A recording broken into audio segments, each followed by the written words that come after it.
देखो, इसमें कोई विवाद नहीं है। ये मुद्दा सिर्फ क्रिएट किया जा रहा है और हमारी विरोधी पार्टियों की तरफ से क्रिएट किया जा रहा है। एक दो प्रचारक पकड़ के उनसे गलत बयान कराते हैं और वो प्रचारक हैं जो शुरू से दसम के विरोधी रहे हैं, दसम ग्रंथ के विरोध चलते हैं, उल्ट चलते हैं। और यहाँ पर रहे प्रधान सरदार परमजीत सिंह सरना जो यहाँ तक कहते थे कि गुरु बंगला साहब के ऊपर गुरु हरकृष्ण साहब की जो बाणी गुरु गोविंद सिंह महाराज ने लिखी है कि श्री हरकृष्ण त्याइए जिस डिट्टे सब दूजा, ये भी हटा दो। ये परमजीत सिंह सरना होना की मॉडर्स ऑपरेंडी है।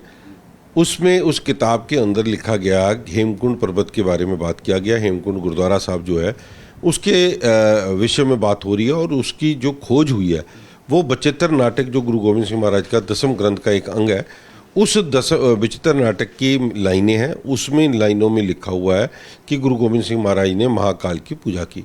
और महाकाल ये लाइन सिर्फ उस किताब के अंदर लिखी है। वो महाकाल जो है कोई शिव जी को या किसी अवतार को नहीं कहा जा रहा।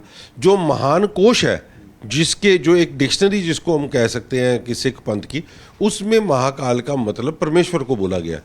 जो परमेश्वर की पूजा अगर गुरु गोविंद सिंह जी ने कही है तो उसमें क्या गलती है। सो ये कंट्रोवर्शियल बातें करके कौम को गुमराह करने की कोशिश करनी। हम रोज़ अरदास करते हैं कि प्रथम भगवती सिमर के, भगवती देवी का भी नाम है और भगवती जो है क्या कहते हैं श्री साहब का भी नाम है, और जो भगवती है वो परमेश्वर का नाम भी है। तो परमेश्वर को ध्या के जो ये अरदास शुरू की जा रही है, ये उसको भी ऊपर भी कंट्रोवर्सी कर दी है। और मैं बता रहा हूँ कि जितनी भी गुरु गोविंद सिंह जी की बाणी है, चाहे दसम ग्रंथ में से हो या कहीं और से ली जाए, इन सारों के ऊपर जो है हमेशा किंतु परंतु सरना साहब ने की है। और ये उनका जो चहेता आजकल नया नया बना है शंटी, कल मैं उसका भी सुन रहा था कि वो भी बोल रहा है जी कि ये दसम के वो महाकाल की पूजा कह दी। इन लोगों को इतनी समझ नहीं है। पीछे से जो बात आती है वो कहते हैं ना कि कुत्ता जो तुम्हारा कान लेके भाग गया तो ये कुत्ते के पीछे भाग पड़ते हैं, ये नहीं देखते कि कान हमारा लगा हुआ है कि नहीं लगा हुआ। तुम इसका ज्ञान ले लो, तुम्हारे पास ज्ञान नहीं है तो भाई किसी और से पूछ लो। जिस प्रचारक के थ्रू आपने कहलवाया, मैं 4 या 1400 प्रचारक ऐसे बता देता हूँ कि एक बार हर बात के ऊपर ये बात कहेंगे कि महाकाल का शब्द बिल्कुल ठीक है। और मैं इस कंट्रोवर्सी में तब भी नहीं पढ़ना चाहता।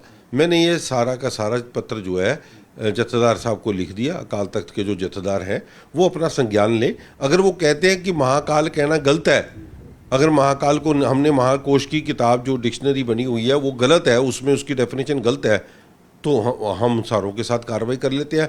हम जो महाकोश जहाँ से शुरू हुआ है उनसे भी बात कर लेते हैं और ये दसम ग्रंथ वालों से भी बात कर लेते हैं कि भाई ये जत्थेदार साहब की अपनी टिप्पणी है